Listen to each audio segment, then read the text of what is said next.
Senhor Deus, Pai eterno, Deus soberano, Deus grande, nós mais uma vez, ó Pai, te adoramos, bendizemos o teu nome, por mais uma segunda-feira, ó Deus, onde podemos reunir aqui, mesmo que por sala de internet, para poder estudar a tua palavra.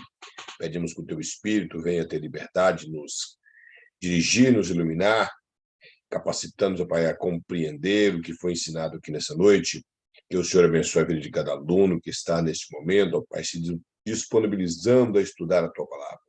Seja com cada um, dando força para vencer mais e mais, porque sabemos que não é fácil, ó Pai, estudar a tua palavra. Pedimos ao Senhor, ó Pai, que o teu Espírito nos fortaleça, nos capacitando, nos sustentando, ó Pai, nessa caminhada. Seja com cada um, ó Pai, neste momento. Que o Espírito Santo, ó Pai, fale grandiosamente em cada coração, em nome de Jesus. Então, nós começamos na aula passada, falamos a respeito do Salmo, e paramos na página número 6. Falamos um pouco da comparação dos Salmos com o livro, com o Pentateuco, com os 5 primeiros livros de Moisés, a estrutura do livro dos Salmos, baseado de acordo com o pensamento de Moisés em cada livro, e falamos, terminando, a respeito da maneira hebraica que aparece o nome de Deus no livro dos Salmos. Então, agora vamos falar um pouco a respeito dos autores dos Salmos. São diversos os autores que compõem o livro dos Salmos. Existe boa parte de Salmos não identificado. Eu creio que vocês têm ciência disso. Aqui nos mostra, pela apostila, que Davi é um dos principais autores do livro de Salmos, compõe um número enorme de Salmos composto por Davi. Temos os filhos de Coré, que também Coré era um levita, e os seus filhos, conforme a Bíblia mostra, compôs alguns salmos. Asaf, Salomão, possivelmente 2 salmos de autoria de Salomão, 72, e o Salmo 127 são de autoria de Salomão, que o pastor colocou apenas 72. Nós vemos o Salmo 127, melhor, mais embaixo ele coloca, que ele estava colocando em ordem. E Etan, nós vemos o Salmo de Moisés, que eu creio ser um dos salmos mais antigos da Bíblia, o Salmo 90. E esse salmo, ele nos mostra o valor da vida e do tempo, sendo Moisés o autor desse salmo, e outros autores não identificados nos salmos. Aqui o pastor coloca de forma cronológica os salmos escritos, Senhor, irmão, Pode Senhor, mostrando que em cada livro, os salmos que são pertencentes a Davi, os salmos não identificados, de autores desconhecidos, os salmos dos filhos de Coré, de Asaf, de Salomão e de Etan. Existem algumas pessoas também que creem que Ezequias, o rei Ezequias, escreveu alguns salmos, mas não há nada assim que prova que ele escreveu, mas alguns acreditam que ele escreveu algum salmo, inclusive o Salmo 46, mas não se sabe se realmente ele escreveu esse salmo. Mais embaixo mostra, interpretando o salmo, a maneira que nós podemos utilizar para interpretar os salmos, conhecendo os tipos de linguagem que compõem os salmos, para que nos ajude a interpretar os salmos. Porque, às vezes, as pessoas, por não ter conhecimento do que estava acontecendo na época que foi escrito o salmo, lhe causa dificuldade para que essa pessoa possa interpretar o salmo corretamente. Então, isso dificulta bastante na interpretação. Porque a primeira coisa, como eu disse, identificar quem foi o escritor do salmo. Os salmos que não tem, que são desconhecidos, já dificulta mais. Mas os salmos que são de autoria de Davi, de autoria de Asaf, você vai basear um pouco na vida de cada um deles, conforme o livro de Samuel, o livro de Reis, os livros de Crônicas, e você vai chegar à conclusão de como interpretar esse salmo, se a história do salmista é contada nesse livro.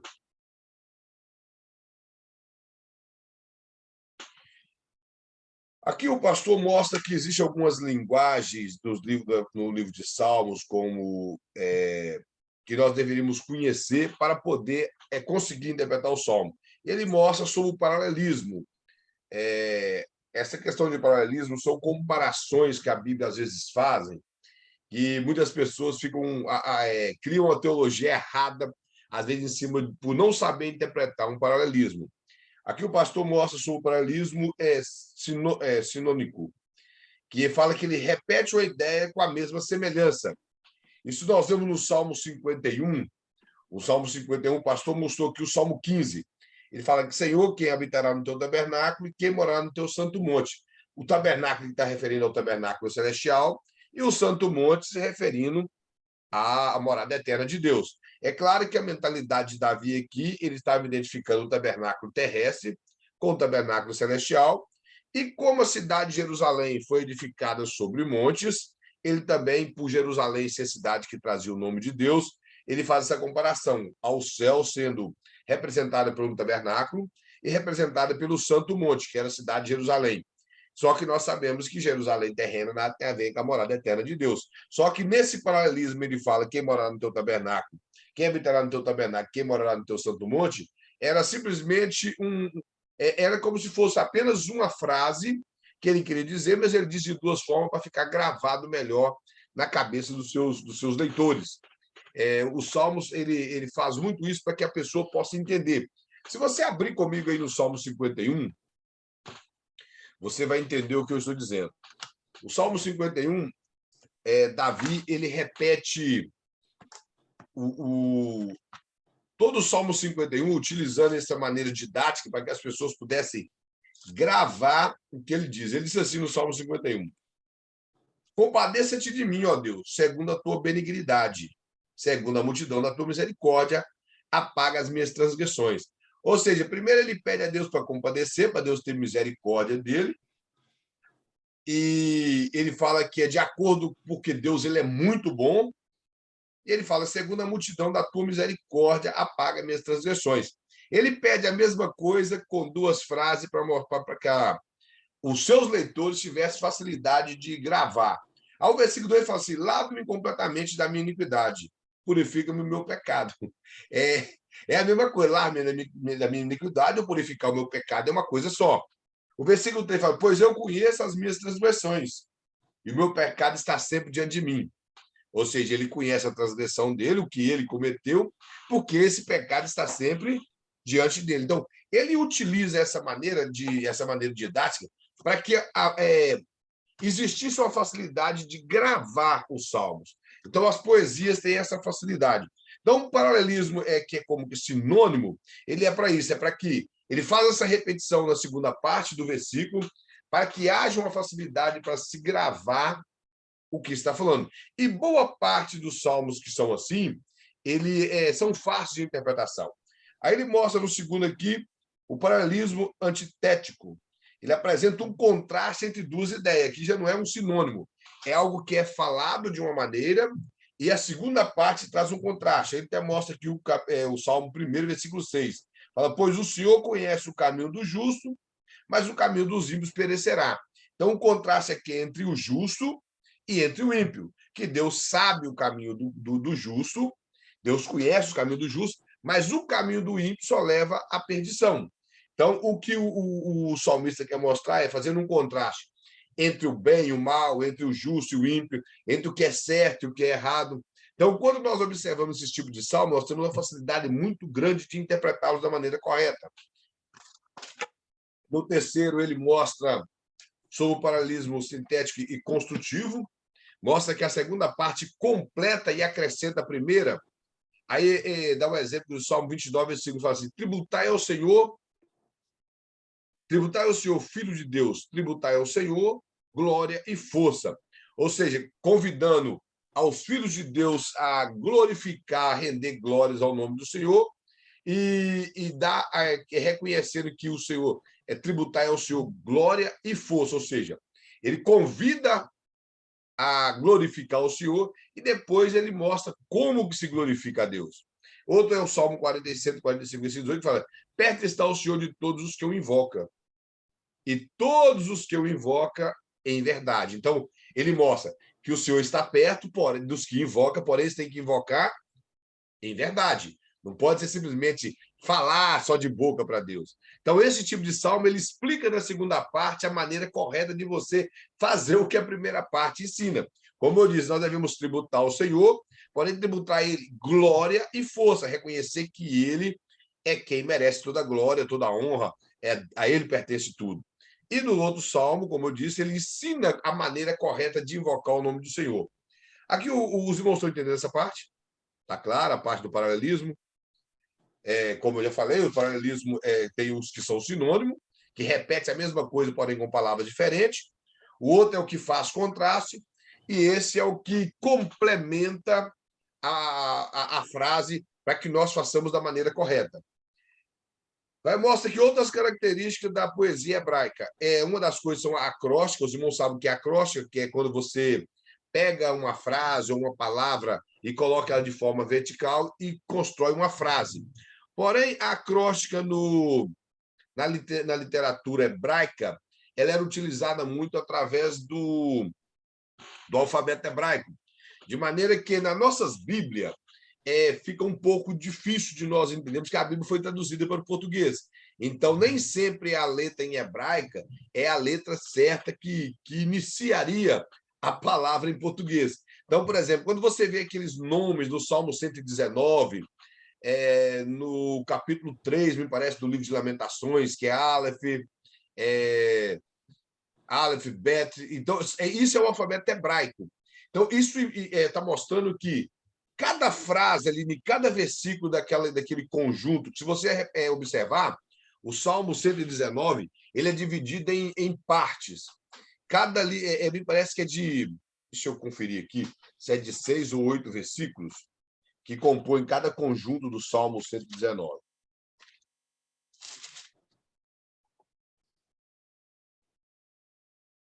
Essa Bíblia que eu estou com na mão, que não tem, ela não está dividida assim. Mas a Bíblia no hebraico, essa questão da acróstica, é a facilidade que os salmistas, até em Provérbios, nós vamos ver isso também, eles colocavam para poder facilitar com que a pessoa também memorizasse, porque ele entender que ali era a primeira, eles colocavam a primeira letra do alfabeto hebraico e colocava a frase iniciando com a letra que estava ali. Por exemplo, a letra Aleph, a letra a frase iniciar com a letra A letra B, da mesma maneira, para que a pessoa pudesse ter facilidade de gravar, era o meio didático que eles utilizavam. Aí, como eu já falei, que mostra que iniciava com os estrofes da letra e auxiliava na memorização bem mais rápida que de ensino que a pessoa podia absorver no salmo. Fala regras para interpretar o salmo. Se houver uma circunstância histórica, como eu já disse, por exemplo, se você for pegar o Salmo 133 para interpretá-lo, eu particularmente acredito que o Salmo 133 ele foi escrito no período que Davi ele assumiu o reino, após ele assumiu todo o reino de Israel, que você sabe que Davi, primeiro quando ele assumiu o trono, o filho de Saul, Isbosete, ele deu um golpe, tomou 10 tribos de Israel, e Davi ficou apenas com a tribo de Judá e Benjamim. E após a morte de Isbosete, as 12 tribos veio para o governo de Davi. Então, eu acredito que quando as 12 tribos veio para o governo de Davi, ele compôs esse salmo dizendo que quando ele percebeu que era muito bom a união do povo, ele vai falar quão bom e quão suave é que os irmãos vivem união, porque eles haviam passado por um período de separação. Então, quando nós entendemos o contexto histórico do Salmo, fica mais fácil de interpretar. Quando você vai no Salmo 42, você observa que é um salmo que mostra quando Davi fugia de Saul. Ao fugir de Saul, ele faz aquelas exclamações de tristeza no salmo. O Salmo 142 também foi escrito num período no mesmo período que ele fugia de Saul. O Salmo 32 e o 51 foram escritos no período após o seu pecado, aquele pecou de adultério com Batseba. Então, essa parte que se te remonta a um conteúdo histórico facilita para você interpretar o Salmo.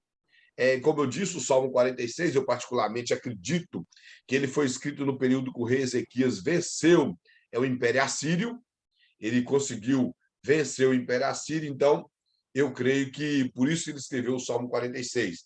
E outro salmo, como o Salmo 23, eu creio que ele foi escrito, Davi já estava no trono, alguns acreditam que ele escreveu quando ainda adolescente, mas eu acredito que pela experiência de Davi como rei e pastor, ele escreveu aquele salmo para que ele pudesse reconhecer o governo de Deus e a providência divina sobre a vida dele. Então, tudo isso te facilita interpretar o salmo quando você localiza a história que o salmista estava passando naquele momento para que ele escrevesse aquele salmo. Igual existem salmos na Bíblia que nós temos uma certa dificuldade de entender qual foi o período que o salmo foi escrito, mas não é impossível entender quando você sabe quem foi o escritor do salmo. Ele mostra os elementos psicológicos, mostra aqui que uma das maneiras para que nós interpretamos bem os salmos é entender, ele fala, estuda o caráter do poeta e o estado de mente que compôs esse salmo. Talvez você vai encontrar alguns salmos na Bíblia que expressa muita tristeza, expressa às vezes uma melancolia muito grande. Então, quando você identifica isso, me parece que é o Salmo 80, o Salmo 86, é um dos salmos mais tristes da Bíblia. Se você observar os salmos, eles iniciam e sempre ele traz um resultado, daquela tristeza, como o Salmo 73, Asaf vai contando os problemas que ele passava, vai mostrando as dificuldades, todas as dificuldades que ele atravessou, porém, depois ele mostra como ele conseguiu vencer ou entrar no tempo de Deus. Já o Salmo 86, ele inicia com muita tristeza, muita reclamação, e ele termina com tristeza. Ele não mostra uma solução para a tristeza do salmista.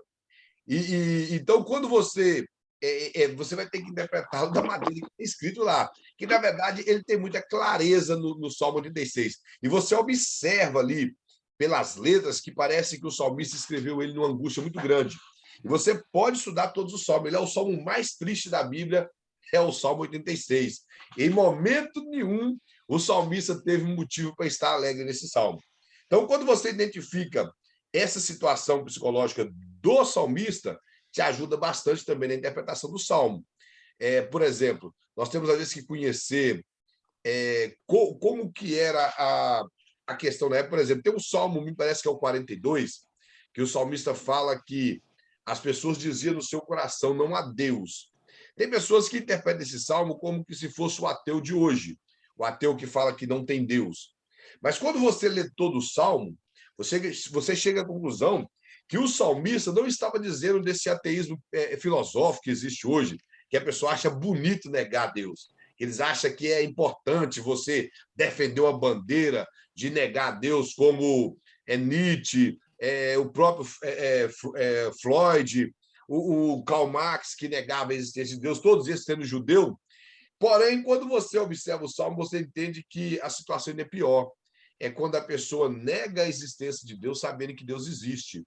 Você vai lendo o Salmo, você entende que o grupo de judeu que dizia que não há Deus eram os judeus que havia negado a existência de Deus dentro do coração. E não somente numa questão filosófica. Eles já passaram a não mais entregar a sua vida a Deus. Eles não queriam mais saber de Deus. Eles sabiam que Deus existia, porém vivia como se não existisse. Que, para mim, é a pior negação de Deus do que esses pensamentos filosóficos que as pessoas abordam hoje o suposto ateísmo. Então, o Salmo 42, ele não é uma negação filosófica do ateísmo, mas é uma negação da pessoa que tira de dentro do coração a autoridade de Deus sobre a vida dele. É como se a pessoa quisesse viver independente de Deus.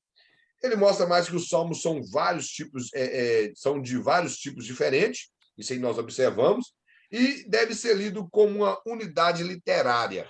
Ou seja, nós não podemos perder que um salmo que você pega, você tem que estudá-lo por completo. Nós não podemos fazer teologia em cima de um versículo bíblico, em cima apenas de uma passagem, achar que nós podemos pegar um versículo bíblico e criar uma teologia em cima desse versículo, de forma alguma. Nós temos que entender que todo salmo ele se completa.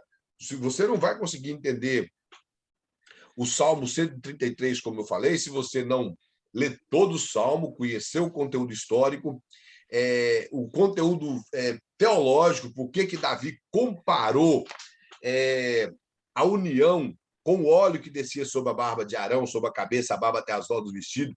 Ele fala que a união era como o orvalho que desce sobre o Monte Hermon até o Monte Sião. Só que é uma diferença muito grande, porque o Monte Hermon ele fica longe, fica lá na Síria, e o Monte Sião fica em Jerusalém. Então, eles estão quilômetros de distância.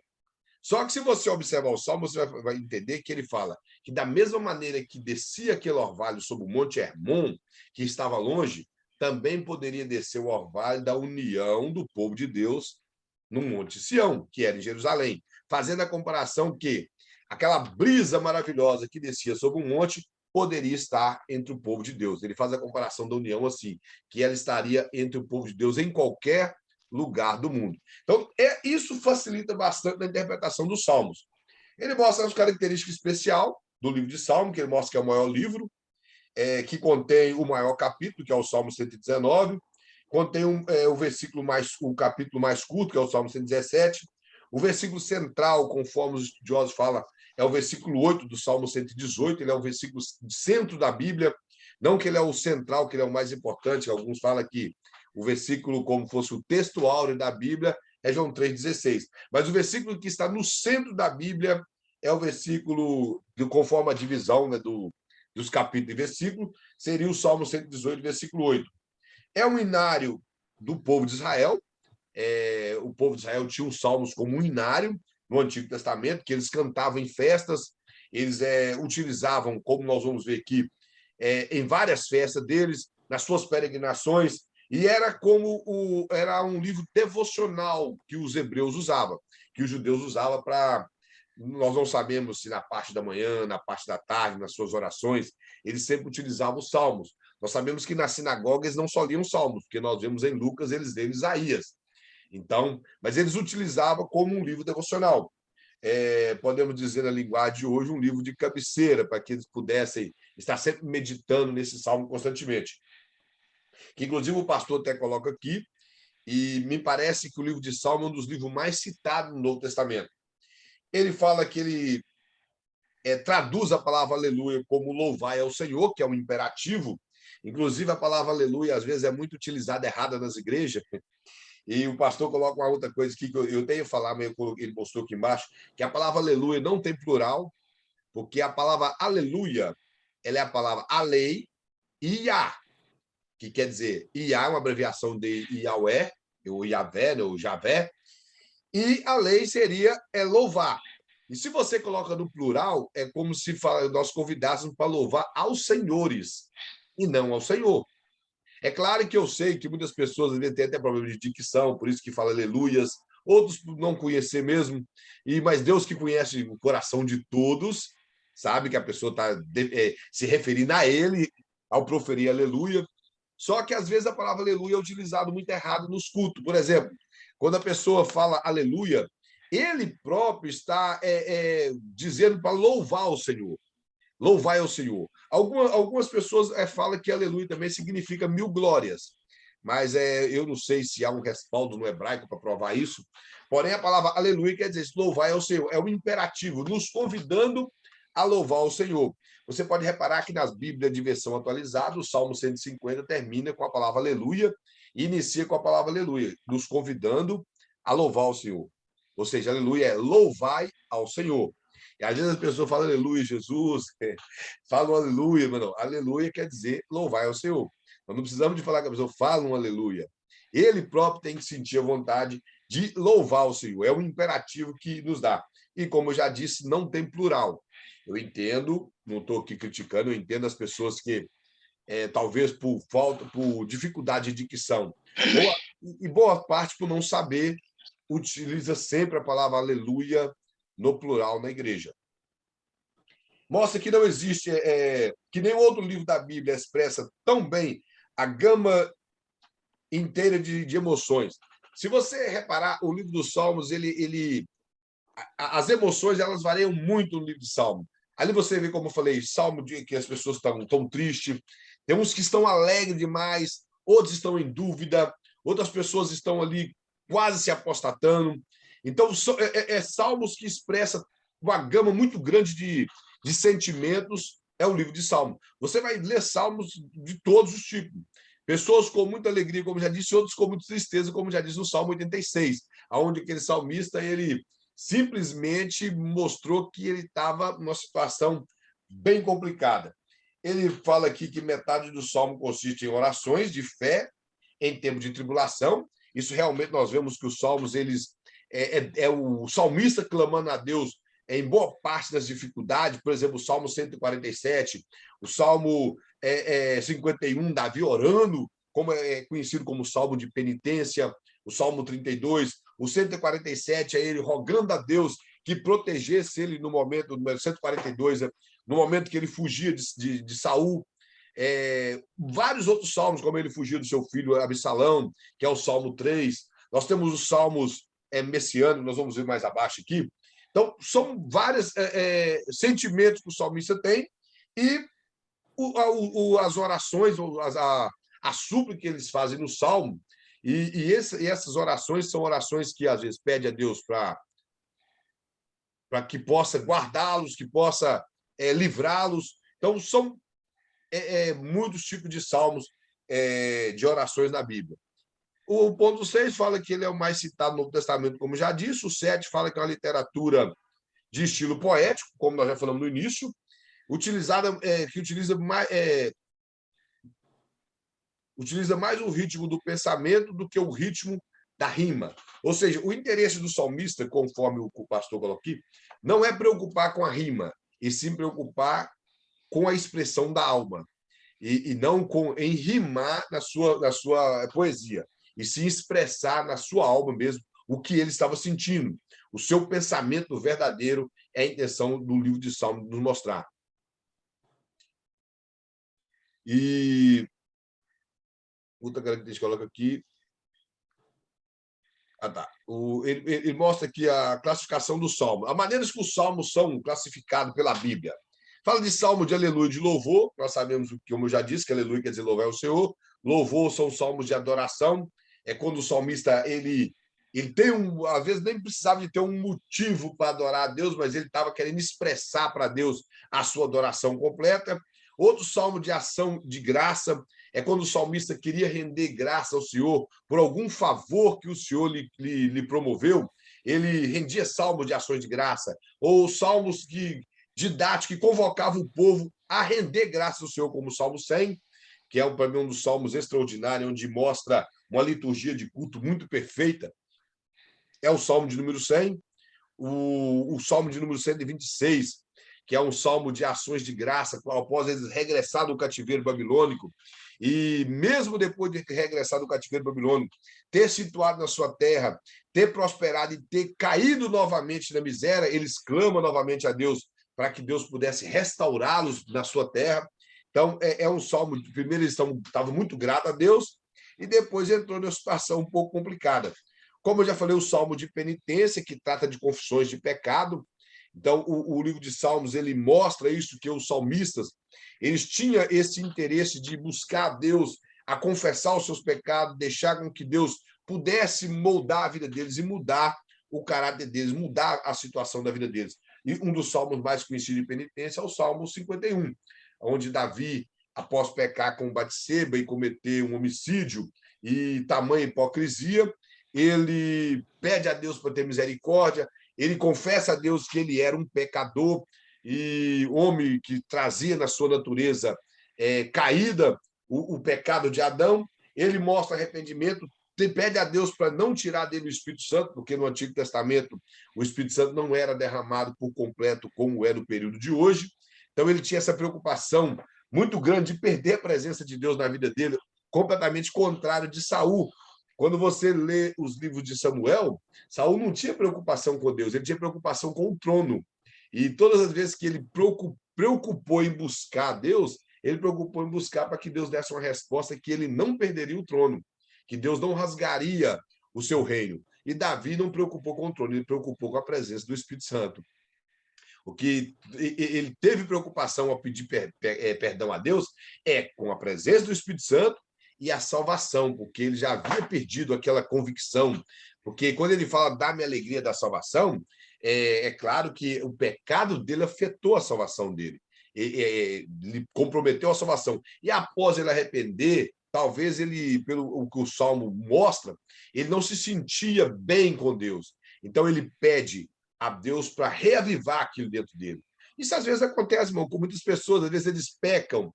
Eu acredito que você conhece alguém, talvez já passou na sua mente isso, que às vezes você comete um pecado e você pensa que Deus vai te perdoar a prestação, que você tem que pedir perdão, talvez 1 ou 2 dias depois, ou pedir perdão, e você fica aquele negócio na mente, será que Deus me perdoou? Irmão, se nós confessarmos o nosso pecado, a Bíblia diz que Jesus Cristo ele é fiel e justo, e o sangue dele nos purifica de todo pecado. Só que confessar não é apenas abrir a boca e falar. Tem que ser algo de coração, algo que realmente te causou mudança dentro, que você arrependeu, aquilo te machucou, você está com nojo do pecado e interessa a pedir perdão a Deus. Não simplesmente querer falar que quer pedir perdão a Deus, falar, Deus, me perdoa, eu pequei, mas não é nada verdadeiro. Então, quando nós confessamos de verdade, o próprio Salmo 51 fala que aquele que, se tem uma coisa que Deus não despreza, é um coração contrito e quebrantado. É por isso que, se nós quisermos buscar perdão de Deus, nós temos que nos quebrantar, temos que nos arrepender. A segunda bem-aventurança, ela fala, bem-aventurados os que choram, porque eles serão consolados. Parece até haver um paradoxo. Como que alguém, que bem-aventurado quer dizer feliz, como que alguém pode ser feliz chorando? Então, o contexto ali, nós entendemos que bem-aventurados que choram são as pessoas que choram quando cometem pecado e se arrependem. Elas se quebram na presença do Senhor, elas buscam do Senhor perdão, elas pedem de verdade e se quebrantam a ponto de se humilhar diante do Senhor e buscar o arrependimento. Então, Deus vai e perdoa o pecado dessa pessoa. Então, o Salmo de penitência mostra isso, quando as pessoas se quebrantavam de verdade na presença de Deus. Então, nós tiramos lições dos Salmos, às vezes, para nós, para que nós venhamos a entender como nos quebrantar na presença do Senhor, como se entregar por completo a Deus, a ponto que nós venhamos a receber o perdão dele. Evangelista Célio, Kleber, Evangelista, você está me ouvindo? Sim. Eu posso passar uma coisinha que eu achei muito interessante aqui, que dentro do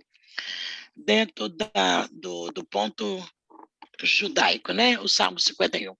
Uhum. O Salmo 51, só um minutinho, deixa eu ler aqui para você. O Salmo 51 é um dos salmos mais famosos, fala de arrependimento e recuperação. Uhum. Esta é a imagem, uma expressão do desejo de que as palavras do louvor cheguem até Adonai através da intenção autêntica. Dentro do pensamento do judaísmo, né? Como que era o som. E ele diz o seguinte, que o Salmo 51, ele é um dos salmos penitenciais que Davi, né, não fala que gravou, não, musicou, não, como é que diz? Que Davi, esqueci como é que é a palavra.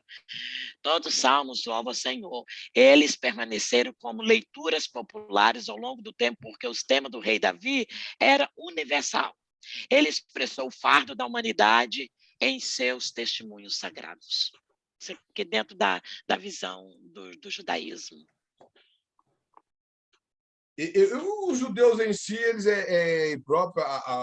próprios livros de tradições dele, que Davi é uma figura muito estimada pelos judeus, tanto como Abraão, Isaac e Jacó, eles entendiam isso perfeitamente nessa questão da maneira que o Salmo 51 mostra essa forma de penitência pelos pecados. E o que a irmã Lúcia fala completa o que eu falei aqui, assim, da maneira do pensamento judaico. Aí mostra aqui, irmão, a letra os cânticos da história da Bíblia, são aqueles salmos que o salmista tinha um conhecimento muito grande dos feitos de Deus, como você pega o Salmo 85, o Salmo 84, aqui o pastor colocou alguns aqui, mas o Salmo 78, 105, que narra os feitos de Deus, principalmente no Pentateuco. Você vai no Salmo 84 e 85, o salmista que escreveu ali, ele tinha um conhecimento muito grande da lei de Moisés. Ele fala dos feitos de Deus, de abrir o mar, de mandar cordoniz, de mandar o maná, de Deus mandar anjos e cuidar do povo, de ter a nuvem cuidando de dia, a coluna de fogo cuidando de noite. Então, ou seja, é um salmo que narra a história do percurso do povo de Israel. Então, esse salmo tem uma facilidade muito grande de interpretação, basta conhecer a história do Pentateuco, a história do povo, que vai ter facilidade de interpretar o salmo.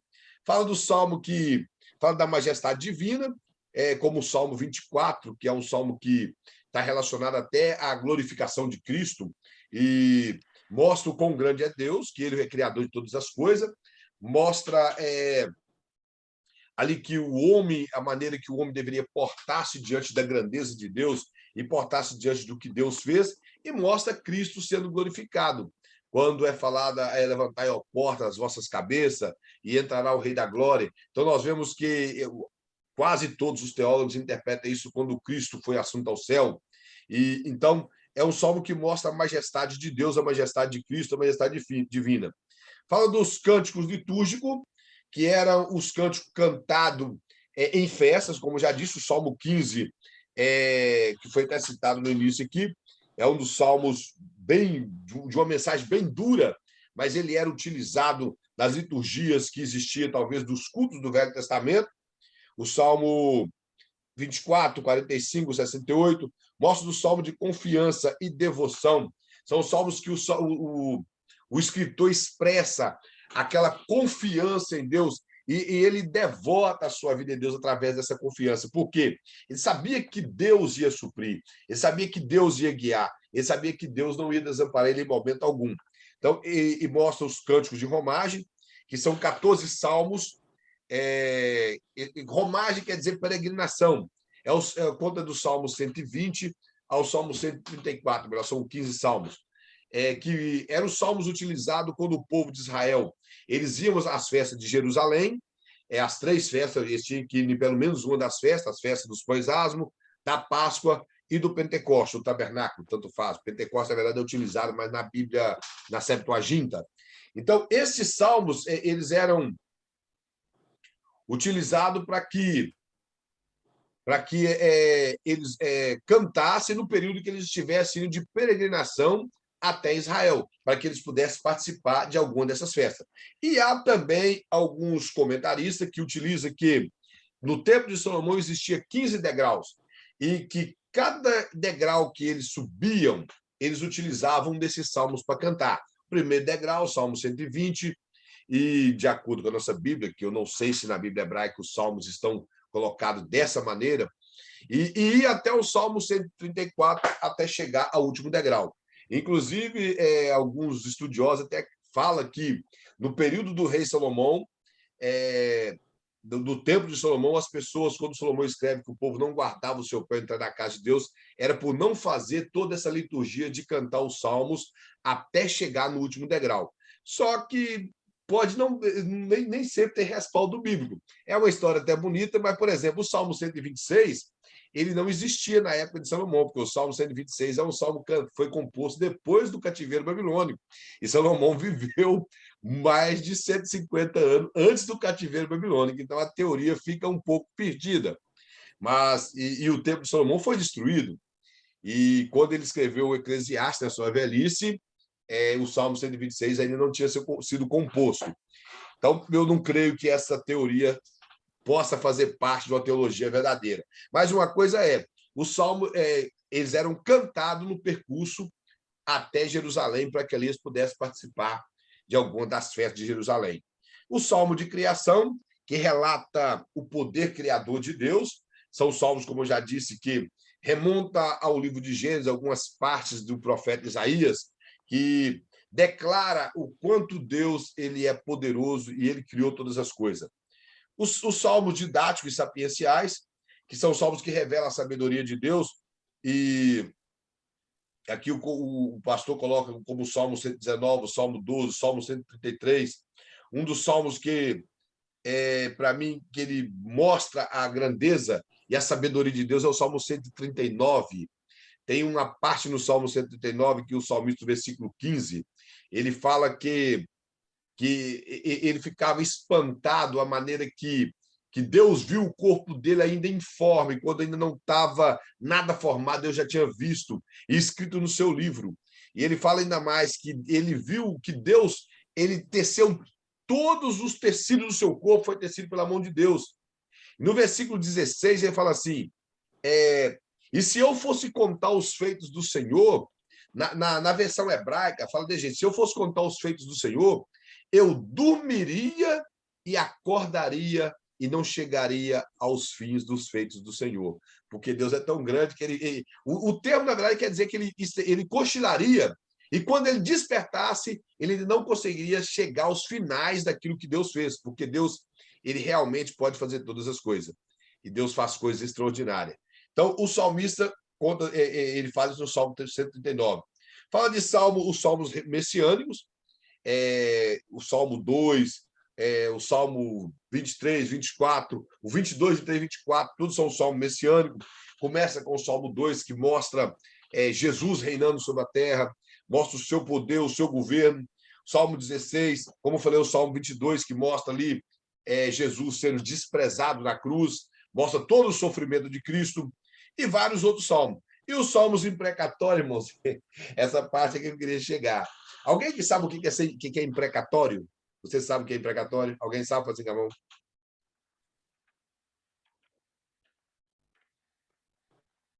Os irmãos estão me ouvindo?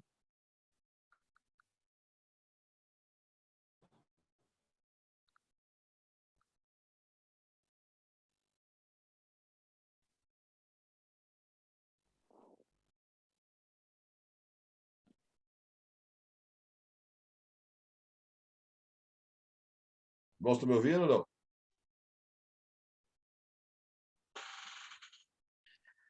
Eu estou. Ah, tá.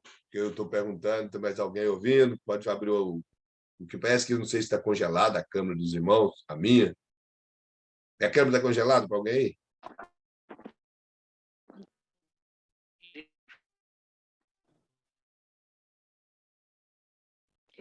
Mas